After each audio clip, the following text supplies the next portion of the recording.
Ačiū, gero skaitimo. Vakar labai daug. Ketvirtadienį irgi ten buvo bibliotekų diena, tai ten buvo antplūdis toks, labai daug žmonių. O vakar su Jolita vos turėjom kada atsitraukti. Čia mūsų paskutinė knyga dviejų autorių. Taip, prieš tai mes kartu parašėm Atgimusią melodiją, o dabar čia šitą išėjo, gal 2 savaitės prieš mugę, dar labai nauja. Ir čia nukeliam mes jūs skaitytojus į Argentiną iš savo patirties. Jolitos vyras buvo argentinietis, o mano giminės gyveno Argentinoje, tai abi lankėmės ir abi labai norėjom tą tokią Buenos Airių dvasią per. Ir tango, bet tas pavadinimas tango šokamas dviese, kad tu vienas nepašoksi, o kad ir su partneriu šoki, tai reikia labai susišokti. Nes tango su tokiais staigus judesiai tik nepagaus partneris ir, žinokit, labai giria mums tą knygą, tai mes labai džiaugiamės. Kartu pristatinėjom šitą knygą Hamburge. Aš buvau su savo Marčia ir mes pas Jolitą buvom, susitikom su lietuvių bendruomenė ir va taip įdomiai. Metro, tą dieną buvo labai daug trikdžių. Stoja ir stoja traukiniai, stoja ir stoja. Ir mes sėdim ir pradedam šnekėtis. Tai rašysim vėl. Gerai, rašysim vėl. Tai ką rašysim? Sakau, žinai, skaitytojas pageidauja, kad būtų ir pagyvenusios moteris. Gerai, tai rašom apie pagyvenusias. Tai kas jos bus? Jos bus svočios, mūsų vaikai bus susituokę. Sutarėm, kadangi Jolita turi sūnų, tai jos bus tas vaikinas, mano bus mergina ir tos svočios, kurios labai nesutarė viena su kita. Pešasi, konkuruoja dėl anūkų meilės ir tada mes jas autorės išsiunčiam į Argentiną, duodam visokių nuotykių ir priveršiam bendradarbiauti. Kad negaliu atsitraukti nuo tų knygų. Kam rašyti? Danguoliai. Danguoliai. O, čia dar bus su Jolitos parašu, tai labai gerai. Visiškai pasisekė. Tai gero skaitimo, ačiū, kad skaitot, labai malonu. Sveiki, gerai. O jau Jolitos parašų nebeliko, tai bus tik mano. Nieko tokio. O reikia vardo? Galit užrašyti dalę. Tai gero skaitimo, ačiū, kad perkat.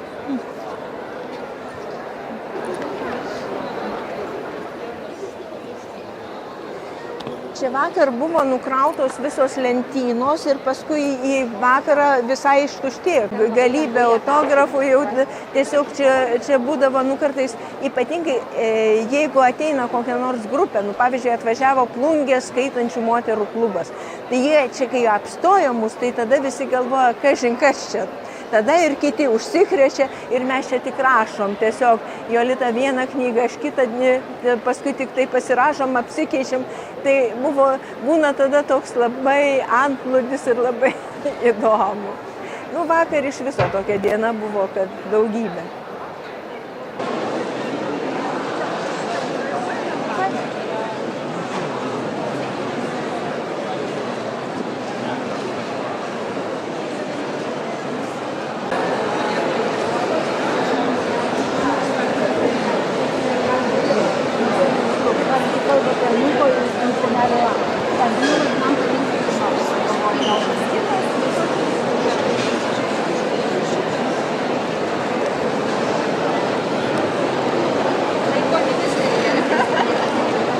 Mūsų autorė tai yra ilgametė autorė su daugiau nei 20 romanų jau ne pas mus, tai mes labai džiaugiamės, labai branginam ir kiekvienais metais labai laukiam. Ir dar autorė, kuri yra pilna kupina idėjų ir energijos.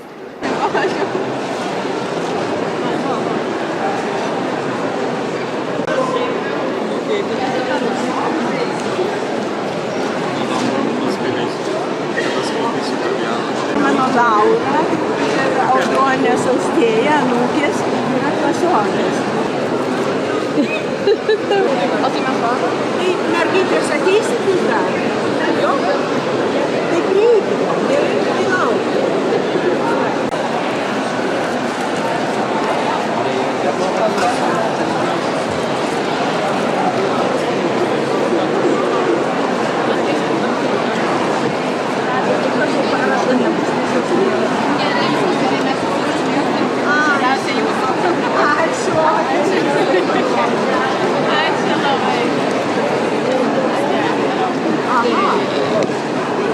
Aš jau savo galvau, bet noriu savo draugį, man patinka labai, kad atsiskleidžia žmonių charakteriai.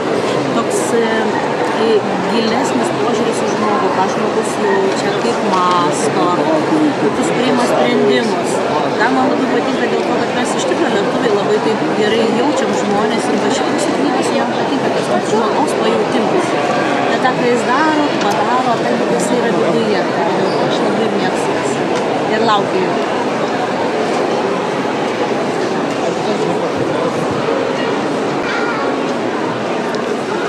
Pamokančios, leidžiančios susivokti sudėtingam pasauliu. Kartais labai sudėtingos situacijos nėra tokios pražūtingos, kaip atrodo iš karto. Tai jos užaugo su manim, tai aš jau 30 metų rašau knygas ir kai pradėjau skaityti, jos tada visą laiką ir skaito.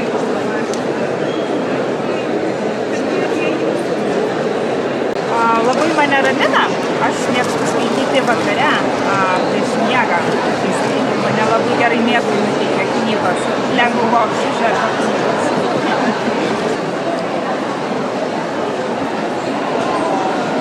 Turėjom tokį moterų anglų kalbos klubą ir Lijana buvo viena iš tų narių, kai mes ten vykdavom, mes skaitydavom tokius netgi angliškus apsakymus ir diskutuodavom ir pagal tos apsakymus ir šiaip visokiom tokiom temom labai svarbiom gyvenimiškom ir buvo labai gera mano mokinė.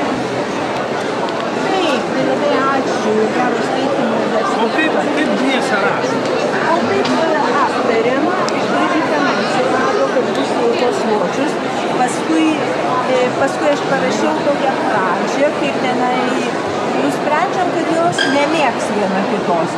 Tai tada parašiau aš tą pradžią, tą pirmą įspūdį, kaip jau ten įplasnoja momentą ir kaip jim labai nepatinka.